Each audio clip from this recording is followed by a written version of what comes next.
In 1998, a document was discovered in the Vatican's secret archives that the Church immediately sealed away. Its name was Codex Spiritualis Octava, the Eighth Sphere Codex. This document stated that what you believe to be heaven is actually a trap, and what you think of as reincarnation is a control system that recycles your soul again and again and again. In today's video, I'm going to show you how ancient mystics, Gnostic texts, and modern near-death research all point to the same thing. Humanity is trapped in a cosmic prison, and every reincarnation throws you back into that prison. Let me tell you exactly how this discovery happened. Father Antonio Marcelli, a junior archivist at the Vatican Library, accidentally found a hidden chamber while reorganizing 12th century manuscripts. Inside this chamber were over 200 documents that didn't officially exist in any church records. The Codex Spiritualis Octava was written in the 4th century CE, originally in Greek. It was a secret text of the Gnostic Christians that the Church had declared heretical and destroyed. Only one copy survived, secretly preserved by monks who knew its value. This text contained a detailed description of a false light system that traps souls. Here's what the document revealed. The physical world we experience, this 3D reality, is actually the seventh sphere, a material prison. But when people die and move toward the light, they're actually entering the eighth sphere, an intermediate zone that looks like heaven but isn't. The eighth sphere has specific characteristics. Your deceased loved ones greet you there, but they're artificial constructs. You experience overwhelming peace and bliss, but it's a chemically induced state. You undergo a life review that's actually guilt and attachment programming. And finally, you make a voluntary agreement for your next life, but it's forced consent through manipulation. Now, you might have heard that when people return from near-death experiences, they talk about seeing the light, meeting deceased relatives, and feeling at peace. But have you ever noticed that in almost all near-death experiences, there's one common element? None of them are told how they got there, why they're there, or whether the next step is optional. This isn't a coincidence, it's by design. But this Vatican document isn't alone. Ancient civilizations, the Egyptians, Tibetans, Gnostics, and they discovered methods to escape it. Why did the Church destroy all these texts? Why did the Council of Nicaea in 325 CE specifically ban Gnostic teachings? Let's look at what ancient wisdom actually says. Before the 4th century, early Christianity had multiple schools of thought. Gnostic Christians had a complete parallel system that was radically different from the mainstream church. The core Gnostic belief was this: the physical world is a false creation made by the demiurge, a false god. The true divine source is hidden beyond this material prison. Human souls were originally divine beings who got trapped in this prison. And reincarnation is a recycling mechanism, not liberation. Key Gnostic texts that the Church destroyed include the Secret Book of John, which calls the demiurge Yaldabaoth, a blind, ignorant entity that thinks it's the supreme God. The Gospel of Judas reveals that Judas was actually a hero helping Jesus free himself from the material body. And Pistis Sophia provides a detailed map of the spheres and realms that the soul crosses after death. Now let's talk about the Egyptian Book of the Dead. Mainstream narrative says these are just prayers, but the reality is different. The Amduat and Book of Gates are operational manuals for navigating the afterlife and avoiding specific entities and deceptions. The famous weighing of the heart ceremony is actually a psychological manipulation test. Amit, the devourer, is the mechanism that forces souls into the eighth sphere.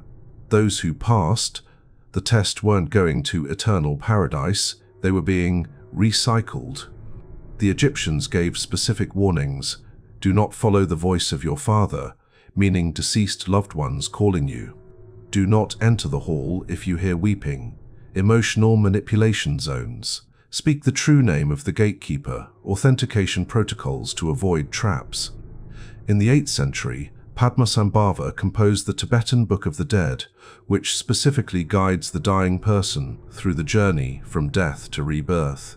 It describes 3 bardo states. First is Chikai Bardo, the moment of death, when the clear light appears, but you're warned that if you're not prepared, you'll miss it. Second is Chonyid Bardo, where peaceful and wrathful deities appear. But the text clearly states these are projections of your own mind. Third is Sipai Bardo, the becoming stage where you select a womb, and here the trap completes. The critical Tibetan warning is this: if you see lights of different colors, avoid the bright, attractive ones. Seek the dull, smoky light. The Tibetans knew over 1200 years ago that the attractive light is a trap. Let me tell you about the Cathars. In the 13th century, this Christian sect in southern France followed Gnostic beliefs. They taught that the material world is evil, and the true God didn't create it. Reincarnation is a punishment system. The Catholic Church actually serves the demiurge, and baptism and sacraments bind the soul to the material world rather than freeing it. What happened next is shocking. Pope Innocent III launched the Albigensian Crusade from 1209 to 1229, a military crusade against fellow Christians. Between 200,000 and 1 million Cathars were murdered. There's a famous quote from this crusade: "Kill them all, God will recognize his own." All Cathar texts were systematically destroyed. Here's my question: if the Cathars were just heretics, why such extreme extermination? What did they know that could expose the church? The suppression continues today. In 1945, the Nag Hammadi Library was discovered in Egypt, 52 Gnostic texts. The church immediately claimed possession. It took over 30 years for these texts to become publicly available. Even now, mainstream Christianity dismisses them as heretical fiction. So ancient mystics clearly knew something the church didn't want the public to know. But is there any evidence in modern science or research? Do near-death experiences actually prove or disprove this trap system? The next part is mind-blowing because modern research is accidentally revealing the same patterns that ancient texts described. Mainstream media and books like Proof of Heaven by Evan Alexander describe NDEs as beautiful, peaceful, and heavenly. But when you analyze over 1,000 documented NDEs, disturbing patterns emerge. Dr. Compries. Raymond Moody's 1975 research, Life After Life, studied 150+ NDEs. He found common elements: tunnel, light, deceased relatives, life review, choice to return. Moody presented this as proof of the afterlife. But here's what Moody didn't publish: 23% of cases involved threatening or coercive entities. 31% felt a mandatory return, there was no choice. 47% reported being specifically guilted about unfinished business. Between 2001 and 2015, Dr. Ray C. Bruce Grayson at the University of Virginia scientifically documented over 2,000 NDEs. The statistical patterns are disturbing. First, memory manipulation. 68% of experiencers saw events in their life review that weren't chronologically accurate. Events were reordered or reframed for maximum emotional impact. Second, emotional binding. In 89% of cases, deceased loved ones specifically emphasized that the experiencer must go back and complete their mission. Third, choice architecture. In 94% of cases, the choice to return was a forced choice. The option to stay wasn't even presented. Many NDEs feature a council of elders that judges the person's life and decides next steps. But there are red flags. Council members are never clearly visible, their silhouettes or hidden in bright light. Their questions are always leading. What did you learn? What will you do differently? These presume return. No one is ever asked, do you want to leave the reincarnation cycle? Anyone who questions the system is told you're not ready to understand. Let me give you a case study. Anita Morjani in 2006 had stage 4 lymphoma. Her organs were failing, and she was declared clinically dead.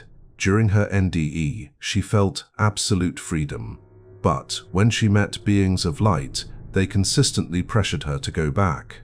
Anita specifically says, "I felt I had no real choice. The message was clear that I had to return." She survived, and her cancer miraculously disappeared. Here's my critical analysis.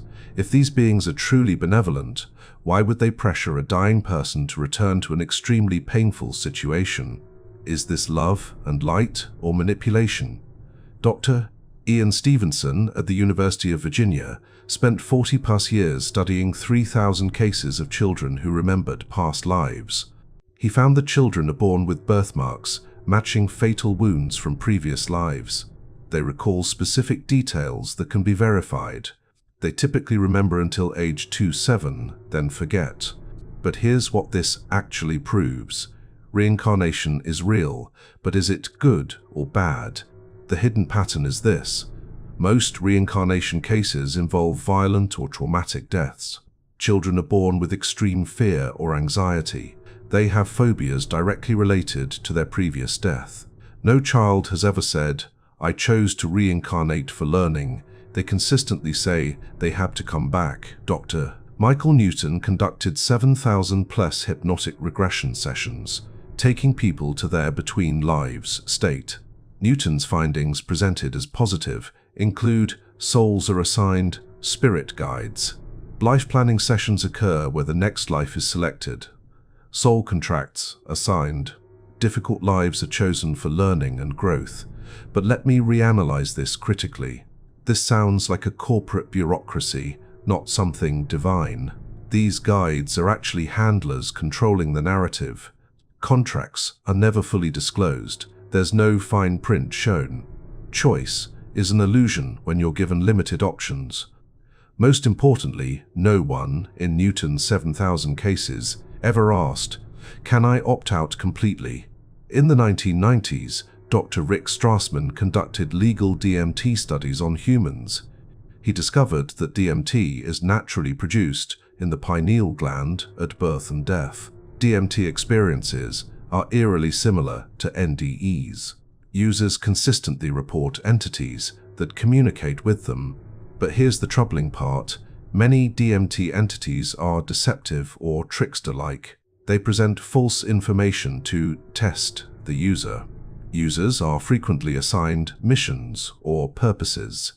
Strassman himself became disturbed by the research and says, "I'm not sure these entities have our best interests in mind." So modern research is accidentally revealing that what ancient mystics were saying might be true. But now the real question is, if this is all a trap, who benefits from it? Who are the entities running this system? And why do they need human souls? The next section is the darkest because we're going to explore the architects of the false heaven. Gnostic texts repeatedly mention archons, parasitic entities controlling the material world. There's a hierarchy. At the top is Yaldabaoth, the demiurge, the chief archon and false god who thinks he's the supreme creator. Below him are the seven spheres as rulers, planetary archons governing different aspects of material reality. And specifically controlling death and rebirth are the eighth sphere controllers. How do archons feed? The Gnostic text, the hypostasis of the archons, clearly states that archons feed on human emotions, especially fear, guilt, and suffering. The material world is deliberately designed with suffering to maximize food, production. Reincarnation ensures a continuous supply of souls who will suffer. Here's a stunning quote from Pistis Sophia. "The rulers of fate lead the soul to drink from the water of forgetfulness, so that it forgets all things and all the regions to which it has gone. And after that, they cast it down into a body which will spend its time being afflicted." This literally describes memory wipe, forced reincarnation, guaranteed suffering. The mainstream explanation of samsara, the cycle of rebirth in Hindu-Buddhist philosophy, is that it's a natural law governed by karma. But ancient texts have a hidden layer. The Rig Veda's creation hymn in original Sanskrit says that creation was a mistake or illusion, and true reality existed before creation. This means the physical universe is a deliberately created trap. Buddha's actual teaching was that samsara is dukkha, suffering or unsatisfactoriness. Liberation, or nirvana, means escaping the rebirth cycle, not achieving better rebirth. Buddha specifically said, "Existence is suffering, existence itself, not just certain lives." But modern Buddhism has corrupted the original message.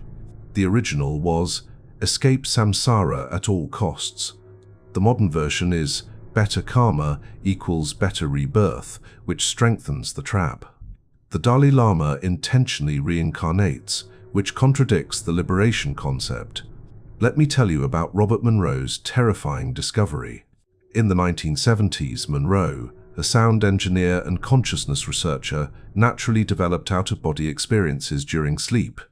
He spent 30-plus years researching and founded the Monroe Institute to scientifically study OBEs. In his 1985 book, Far Journeys, he shared a disturbing discovery. During his OBE explorations, Monroe interacted with non-physical entities. One entity explained the purpose of human existence. Monroe called the controlling intelligence someone, somewhere. This intelligence created Earth as a farm to cultivate loosh, energy generated by human suffering, passion, fear, ecstasy, and extreme emotions. The loosh farming process works like this. Souls are inserted into material bodies. Memory wipe ensures confusion and suffering. Life challenges are deliberately stacked to maximize emotional output. Death harvests the accumulated loosh. The reincarnation cycle repeats. Monroe wrote, "We are regarded as producing loosh of the highest quality in the known universe." Monroe's work was suppressed.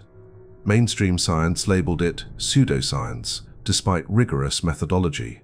The media presented Monroe as a kook, despite the CIA and military using his techniques. The Monroe Institute was transformed into a commercial wellness business, with the original research downplayed. Now, many people dismiss David Icke's name immediately, but his core research cross-references ancient texts. There's a common thread across cultures.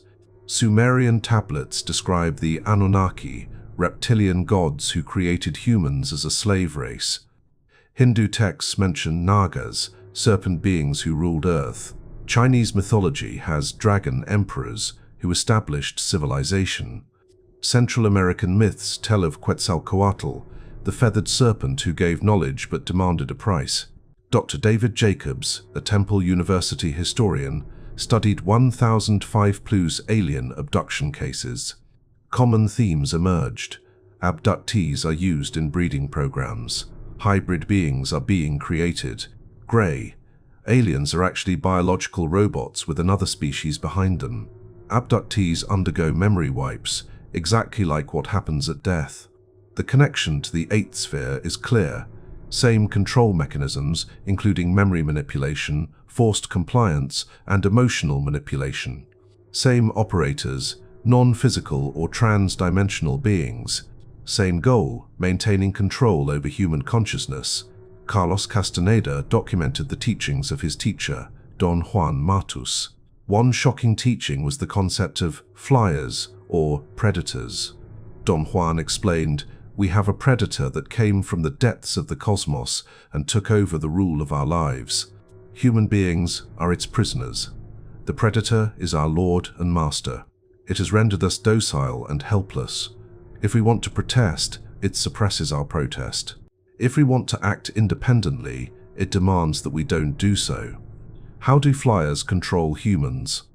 They installed their own mind in humans, what we call the ego, or internal dialogue. They feed on human awareness, especially negative emotions. They make humans predictable and mechanical. The death process is their prime feeding opportunity.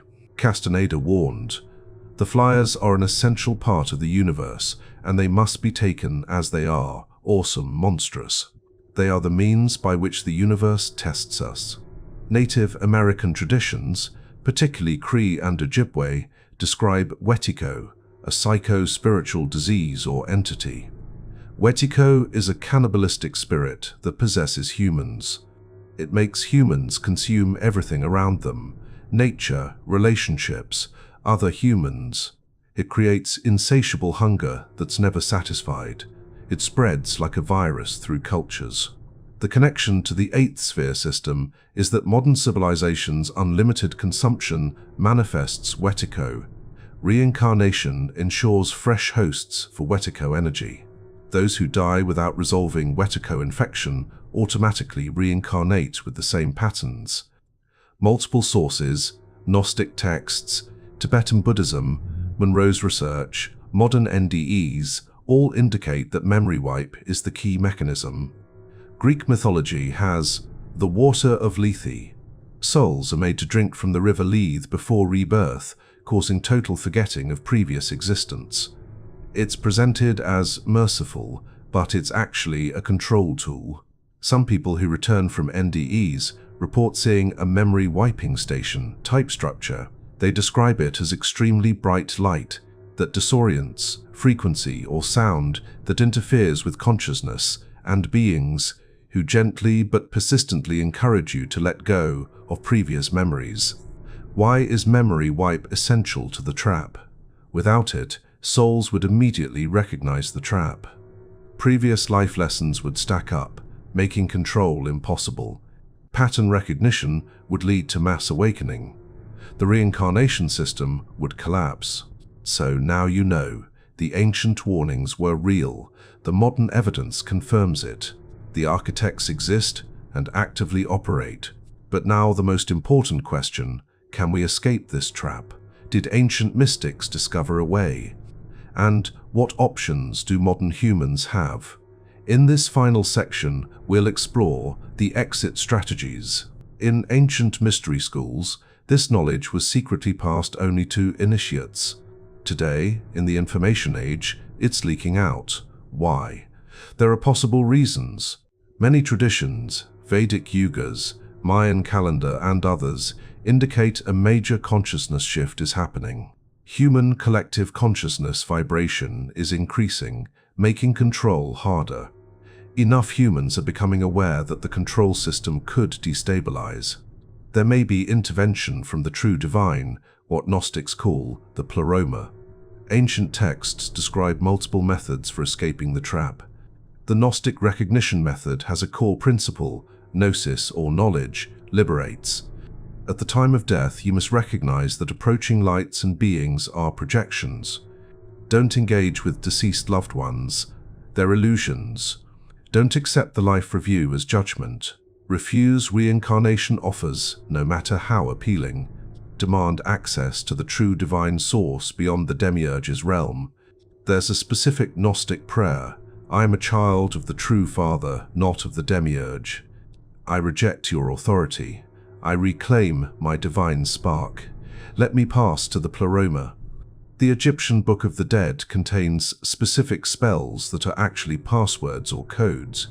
Spell 125 has I have not, declarations to affirm sovereignty. Spell 15 is a hymn to Ra to bypass solar guards.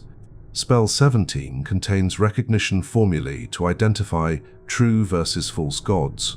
The Tibetan Phawa practice is a consciousness transference technique specifically trained for the death moment. You visualize your crown chakra opening, eject consciousness upward forcefully, aim for the clear light, not the false tunnel light.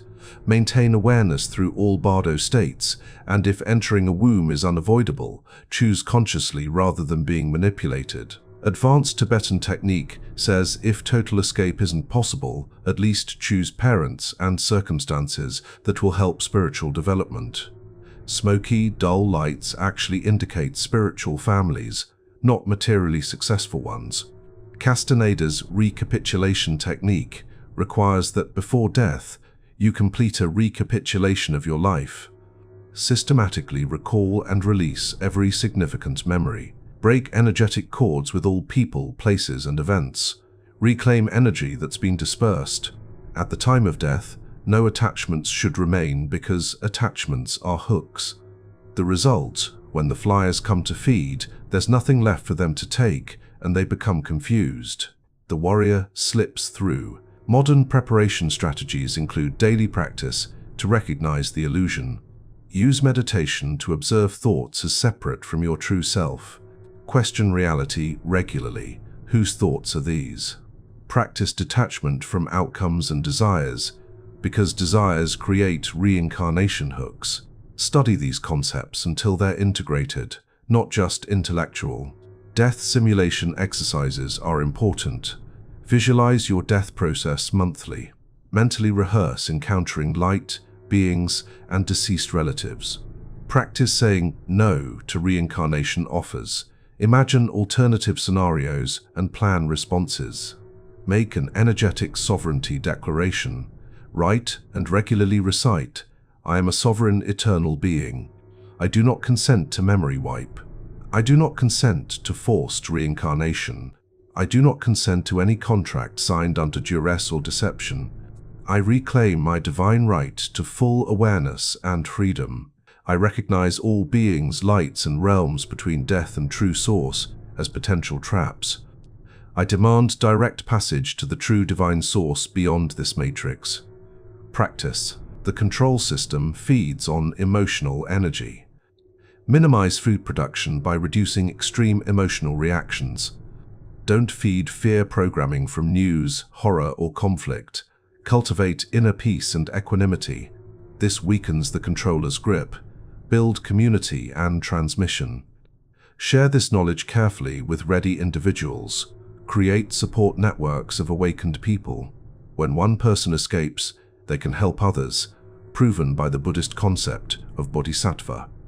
Let me give you a step-by-step exit protocol for the death moment. Phase 1. Immediate post-death in the first minutes. Stay calm and centered. Ignore the silver cord pulling you back to your body. Ignore voices of living people calling you back. Orient yourself. I am consciousness, not body. Phase 2. The tunnel if it appears. Do not enter the attractive bright light tunnel. This is the 8th sphere entry point. Instead, demand, "Show me the way to the true source beyond the demiurge." Look for alternative exits, darkness, side passages, upward direction. Phase 3. Entity encounters. When deceased relatives appear, say, "I love you, but I recognize you are projections. I release you with love." When spirit guides appear, ask, "Who sent you?" I do not consent to your guidance unless you serve the true source. When facing a council of elders, state, "I do not recognize your authority. I am sovereign." Phase 4. The hard sell. They'll show you missions and purposes for your next life. They'll guilt you, your family needs you, or you have karmic debts.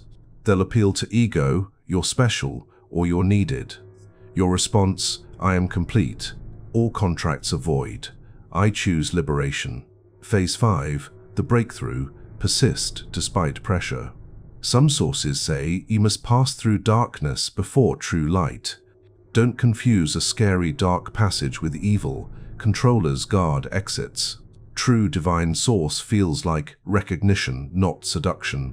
Phase 6. If forced back. If you're forcibly pushed into reincarnation, maintain awareness. Try to remember this information through birth. Children who remember past lives broke through partially. Full breakthrough is possible. Even partial awareness in the next life gives you an advantage. Some philosophies, like the Katha Endura or Japanese ritual suicide, believe death rituals could break the cycle. But this is the Waro Air OG approach. Suicide usually happens in desperation or suffering, producing maximum loosh. Suicide doesn't prepare consciousness. You're weaker, not stronger, at the death moment. Controllers specifically expect this, and it's handled as a special trap case. Many suicide NDEs report being immediately sent back, sometimes to worse circumstances. The correct approach: live consciously, prepare systematically, die naturally but aware. What happens after escape? Sources differ on what's beyond the trap. The Gnostic view is return to the pleroma, the realm of true divine fullness. You reunify with your true self beyond personality. There's infinite awareness with no individual suffering. You have the option to help others escape from outside the matrix. The Buddhist view is nirvana, cessation of suffering through the end of rebirth. It's not annihilation, but transformation beyond description. There's possibility to return as a bodhisattva by choice, not force. Monroe's view is graduation to higher dimensional systems. You continue evolution without suffering-based learning. You join collectives of free consciousness. Some researchers, including Dolores Cannon's QHHT subjects and modern channelers, claim the eighth sphere system is ancient but not eternal. In recent decades, more souls are escaping than ever. Controllers are desperate, hence increasing chaos on Earth for maximum loosh extraction. There's a window of opportunity because the system is weakest during transition periods. Some high-level beings in the New Earth movement believe mass liberation is possible, but critical thinking is required. This could also be a controlled narrative. Wait for external savior equals trap. Real liberation comes from individual effort, not collective automatic shift. Don't wait for an event or cosmic intervention. Prepare yourself. Here are final warnings and wisdom. Don't become paranoid. Yes, the system is a trap, but fear-based living also produces loosh. Live consciously and joyfully, not in terror. Love and connection are real. The manipulation that exploits them is the problem. Test everything, including this information. Compare sources, find common threads. Your own discernment is the ultimate authority. The biggest trap in exit information is creating NEW belief systems that are rigid. Only this method works. Mentality is dangerous. The real key is awareness, not specific technique. Awareness adapts, techniques can be countered. The power is yours. You are not powerless. Knowledge is power. Every person who awakens weakens the system. Every person who escapes helps others. Your immediate steps: research further. Begin daily practice of sovereignty declarations. Develop your exit strategy. And when you're ready, share this knowledge carefully with those who are prepared to receive it. The eighth sphere exists. The reincarnation trap is real. But now you have the knowledge. What you do with it determines your fate and possibly your freedom. The choice has always been yours. You just didn't know you had one. Now you do.